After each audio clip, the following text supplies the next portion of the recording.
Ngizothanda ukuthi ngikubingelele ngiphinde futhi ngikwamukele khona la kuZimi Live.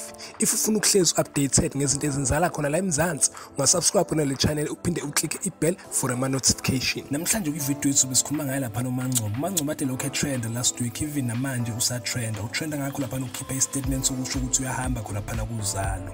Nalo impela uZalo akhipha istatement lasho ukuthi uMangcobo uyashiya. So ke lezo ndaba ibathokuzisanga abantu abaningi. Thina soZimi Live sakhipha ivideo last weekend eyayikhuluma ngakho ukuhamba kwakho uMangcobo and nabantu bakhomenta impela bakhombisa ukuthi abathukuzanga. UZalo liphinde futhi lakhipha esinye statement ke lisho ukuthi impela asingakhohlwa impela ukuthi sibuke kusasa ngazo lapha i16 zakhe lapha noApril 2021 izobe kuyifinal heist yakhe lapha noMangcobo. Njengoba sazi bafethu ukuthi uyahamba into emnandi kakhulu ukuthi kusasa kuzobe kuyifinal heist yakhe and then asazi ukuthi uzohamba kanjani akekho waziyo. Kune video impela ade trend yakhe lapha noMangcobo ekhuluma ngakho lapha ukuhamba kwakhe khona lapha kuZalo. Washo impela ukuthi abantu ucela beyibuke isini yakhe yokugcina noma engashongo ukuthi izobe inini but wathi uyacela impela ukuthi abantu beyibuke isini yakhe yokugcina because izobe emotional futhi izobe ibhlungu and then ngendlela ekuthe ngayo ukuthi nakaza actor kanjena before so kasazi noma ikusasa because bathi kusasa ifinal heist yakhe asazi so wena hlala ubuke nje uZalo uzolokhu ubona ukuthi kwenzakalani. If ungazi uyibuke le video lapho khona uMangcobo ekhuluma ngakho lapha nokuhamba kwakhe ngizokudlala nje iclip encane khona la ekugcineni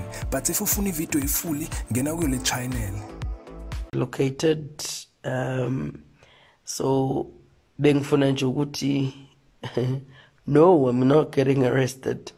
I don't want to give away anything from anywhere, so just watch Uzalo until the last day. The last day is near. I hope you enjoyed today's episode.